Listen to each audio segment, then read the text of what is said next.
¿Qué tal, estudiantes cramerianos? ¿Cómo están?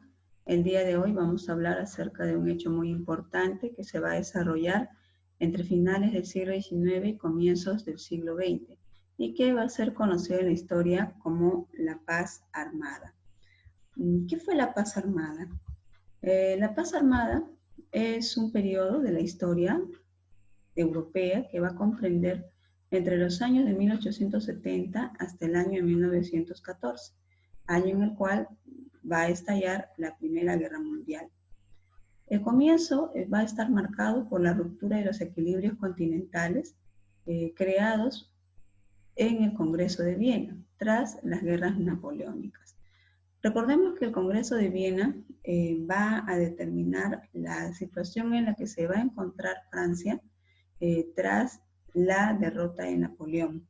Igualmente va a estructurar un mapa dentro de Europa similar a aquel pues que se había desarrollado antes de la era napoleónica. Es decir, se daba el retorno de la situación al estado anterior de la Revolución Francesa. Una de las causas que va a generar la desaparición de ese equilibrio va a ser justamente la aparición de una nueva potencia en Europa. Esa potencia va a ser Alemania, la cual al unificar los territorios germanos se va a constituir en un estado fuerte.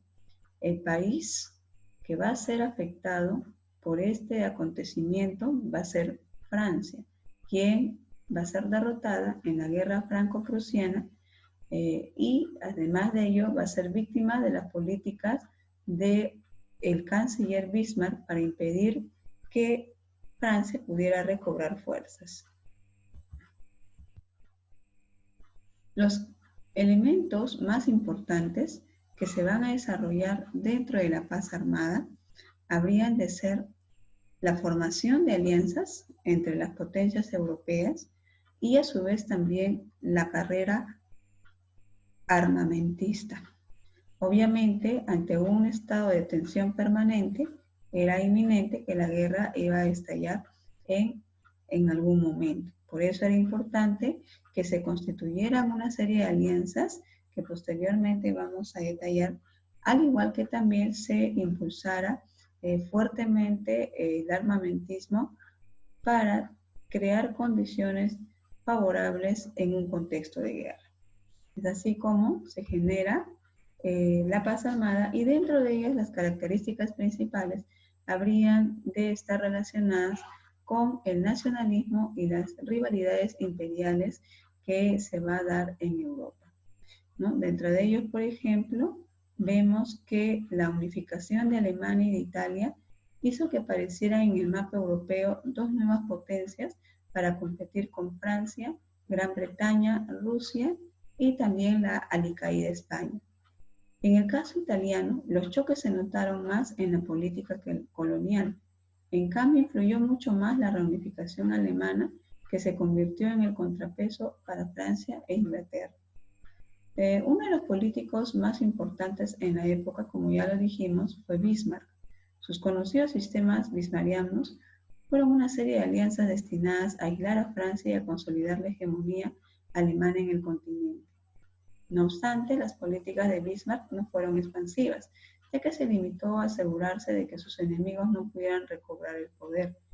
Esto cambió cuando el Kaiser Guillermo II llegó al poder y emprendió acciones mucho más agresivas. Una de las cosas que también tenemos que recordar es que en cuanto se refiere a territorios, por ejemplo, habían conflictos en Europa entre Francia y Alemania. Estos territorios estaban enfrentados debido al control de las provincias de Alsacia y Lorena, que anteriormente habían sido territorios franceses, pero que habían sido conquistados por Alemania hacia el año de 1871 tras la guerra franco-prusiana. Asimismo, también vemos que había un conflicto en la zona correspondiente al Trientino, el Tirol del Sur y el Trieste, que eran territorios austriacos que habían sido reivindicados por Italia. Justamente, un poco más hacia el oriente, se encontraba a Bosnia-Herzegovina, territorio que se encontraba bajo el control austrohúngaro desde 1878 y que era un área en donde había una gran diversidad étnica, cultural, lo cual no permitía pues la integración de la población en forma completa. El imperio turco otomano, por su lado, en aquel entonces estaba en etapa de decadencia. Rusia y Austria-Hungría rivalizaban por el control de la región de los Balcanes. Polonia, por su parte, estaba controlado por Rusia desde el año de 1815 y durante todo el tiempo va a mantener sus aspiraciones nacionalistas. Austria-Hungría, a su vez, vivía permanentemente una agitación nacionalista al interior de su territorio, ¿no? Entonces aquí, dentro del mapa que estamos mostrando, vamos a ver que las frecuentes rivalidades que se generaban entre las potencias europeas por el control de ciertos territorios va a ser el caldo de cultivo para que más adelante se desarrolle una serie de contiendas que van a terminar con el estallido de la Primera Guerra Mundial. Otro hecho también importante que nosotros debemos resaltar respecto de lo anteriormente hablado es que dentro de todos esos conflictos territoriales que hemos mencionado, saltan a la vista dos. Uno que vendría a ser el conflicto en la región de los Balcanes entre las potencias de Rusia y el imperio austrohúngaro, quienes querían controlar esta zona para de esa manera también acceder a un comercio de carácter internacional por el mar Mediterráneo, ¿no? Este enfrentamiento más adelante va a conllevar prácticamente de que sea en este escenario en donde se produzcan las condiciones y también los pretextos para el estallido de la Primera Guerra Mundial.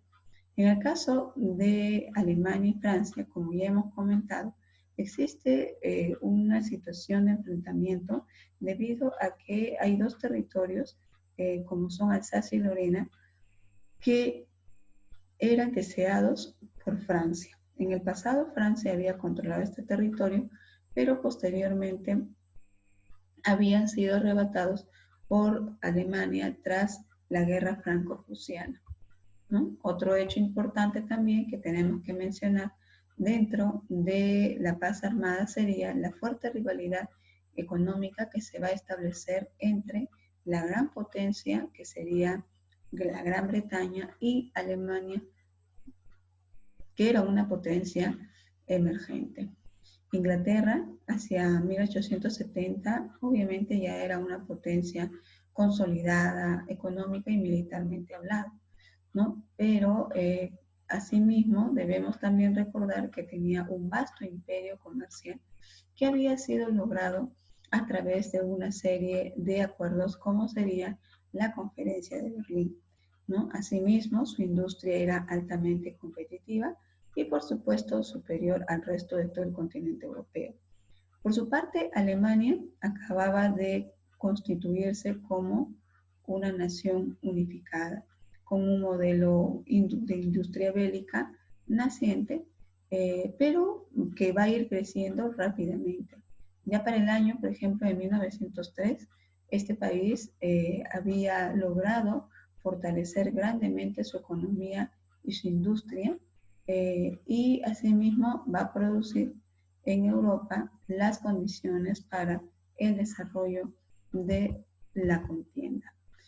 Estas constantes pugnas por territorio, al igual que también, ¿no?, las pugnas por las colonias, van a conllevar de que estas naciones se vean en la necesidad de prepararse para una contienda de gran intensidad. Y es así como van a desarrollar una fuerte carrera armamentista, para lo cual van a invertir muchos recursos en la ampliación, así como también en la mejora de sus fuerzas armadas, frente a una posible guerra que podría generarse, ¿no? En cuanto se refiere a la formación de alianzas, vamos a ver que los constantes conflictos que había entre las naciones va a desencadenar que en Europa se vayan constituyendo dos grupos que van a luego enfrentarse en la Gran Guerra. Estos dos bloques serían la Triple Alianza y la Triple Entente. La Triple Alianza va a estar compuesta por el Imperio Austrohúngaro, por la Alemania recientemente unificada, al igual que también por Italia, mientras que la Triple Entente va a estar constituida por Rusia, por Gran Bretaña, así como también por Francia. Entonces ya las condiciones para una futura contienda están dadas, las alianzas también se han constituido, de tal manera que si una de estas naciones es afectada por el grupo contrincante, pues las demás tendrían que salir en su defensa. Es en esta época de armamentismo, es en esta época de tensiones diplomáticas y conflictos por territorios que se va a desarrollar también una época que va a ser bautizada en Francia como Belle Époque, que en español sería la Bella Época, que es una expresión que van a utilizar los franceses para designar un periodo de la historia que justamente coincide con los años que hemos comentado, el fin de la guerra franco-prusiana y la antesala a lo que vendría a ser la Primera Guerra Mundial. La Bella Época es un periodo en la que se va a generar un ambiente de aparente prosperidad, de aparente paz entre las naciones, en donde pues se va a tomar bastante importancia al ámbito del conocimiento, a los avances científicos y al igual que ello también pues a el desarrollo de ciertas prácticas y modas que estaban adaptadas a las costumbres que se van a ir estableciendo de manera progresiva, ¿no? Entonces hay un aparente periodo de estabilidad que se va a vivir dentro de Europa, pero este aparente periodo no es otra cosa más que los momentos de preparativo para lo que más adelante vendría a ser el desarrollo de la Gran Primera Guerra Mundial, que ya es un tema que nosotros vamos a ver más adelante. Por aquí tenemos una serie de preguntas respecto del tema que hemos trabajado de manera resumida y sería bastante interesante que tú lo puedas desarrollar, ¿no? Para así complementar la información. Nos quedamos aquí, jóvenes. Muchas gracias por su atención.